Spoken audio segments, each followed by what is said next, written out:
Hey guys, so I decided to do a series of videos about the not so glamorous side of owning a day spa. So today I'm going to play plumber. We have a toilet that is flushing for too long, and this toilet was installed in the late 90s, so this should be interesting. So it is a commercial toilet, so it's not something that I see at home. So this is going to be something new. So this type of toilet does not have a tank on it. It's just the commercial toilets where it has the pipe going in and then down to the bowl. So I'll show you what the bowl does when you flush it, and I will tell you what we are going to do to fix it. So here we go. Okay, so this is our toilet. Like I said, it has no tank. It's just the pipe from the wall, the flushing mechanism, and then down to the toilet bowl. So let me show you what it does right now. It's going to be loud, so this is a sensory warning here. If your volume's all the way up, go and turn it down, all right?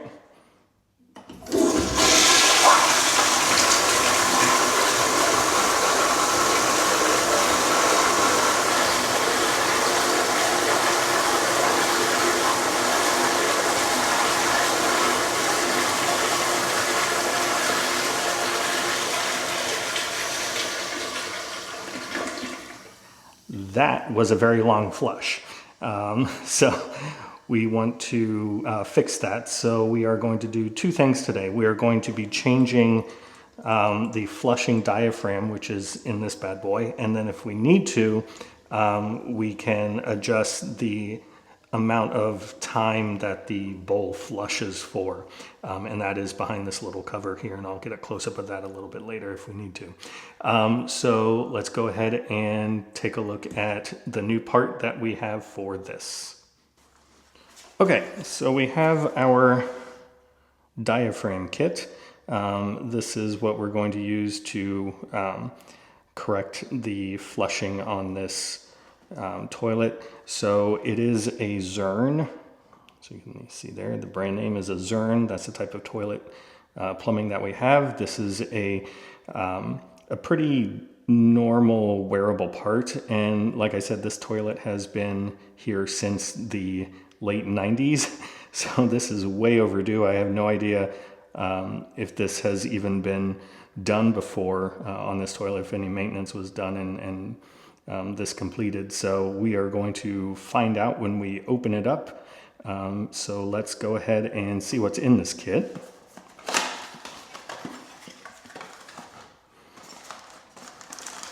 So we have the rubber diaphragm here. We have the plunger here. And then the hardware that everything sits in here. Oh, and of course, need to make it watertight, so there's an O-ring. So let's go ahead and open up the stuff in the toilet, and we will see what we are working with. Okay, so this is the part, like I said, that we're going to be opening up to put that new diaphragm in. If you look here, this is like a bolt head type thing. However, I don't have a wrench that, or a socket that is that big.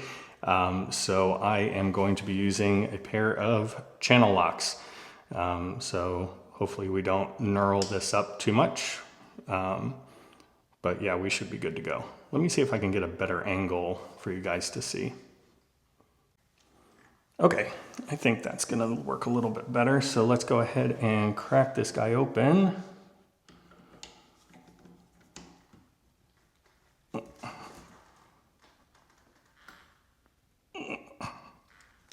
Wow, that is really on there. So it's not just this part, it's taking off this whole piece here.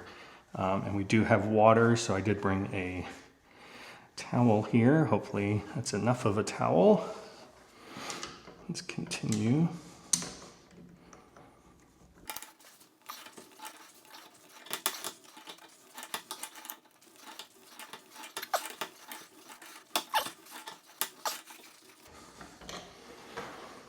Wow, that is really on there. We do have quite a bit of water leaking out. Okay, so I guess with all things plumbing, you should probably secure the water first. So this is where we're going to do that. So right now I do have water dripping out of this. It is going into the bowl, thankfully. So I don't have a whole lot dripping everywhere, but let's go ahead and pop this off. So this is just a little cap here, just a little pressure cap. And we have a flathead.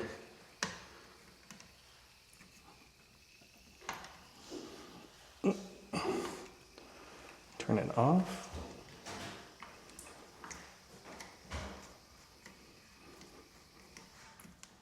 There we go. So that was all the way on. So now we are off. We've stopped water coming out of here.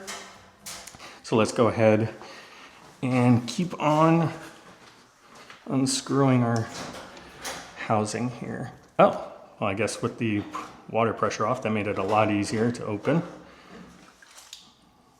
Okay, there we go. Ew, crusty and gross. Got some debris coming out of there. So this is our gross thing that we have to pull out. All right.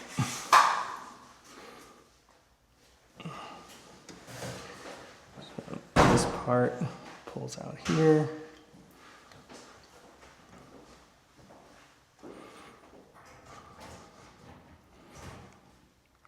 And I'm not sure how the rest of it comes out. Let's take a look at the instructions. Okay, so this diaphragm was really stuck in there, so I was able to break it free and pull it out. There we go. So that is the old crusty rusty, and this is the new, nice and shiny.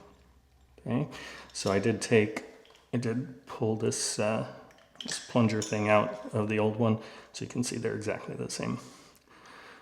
All right, so let's drop the new one in.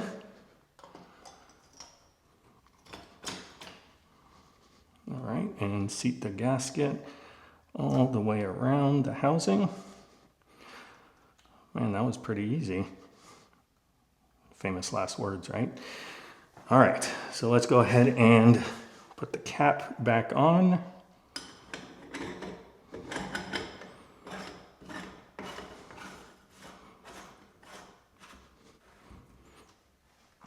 All right, and we'll tighten this down with our channel locks.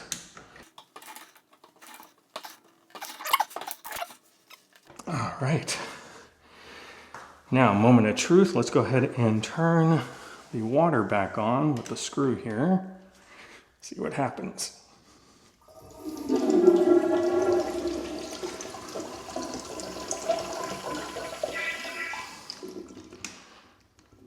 Okay. So let's give it a go here. Let's see what happens.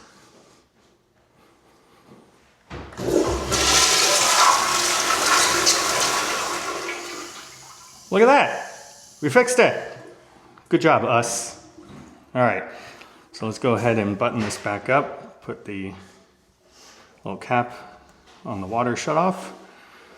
Take this icky gross thing, put it in the box, and that's it. Good job. All right, so that job was pretty easy, all things considering. Usually it's like a big tangled web of whoever was here before us did a bunch of stupid work and didn't label anything or anything like that, but this was actually pretty easy. So again, I used this Zurn rebuild kit. This actually is a rebuild kit for the entire flushing assembly. So this is actually a switch for the handle. This is another inner diaphragm that goes somewhere. Anyway, didn't have to use them, nor did I have to use the O-ring. but everything's buttoned up. As you can see here, boom, there you go. That looks a little janky here. There we go, that looks better. All right, so we are good to go now. Everything is flushing as it should.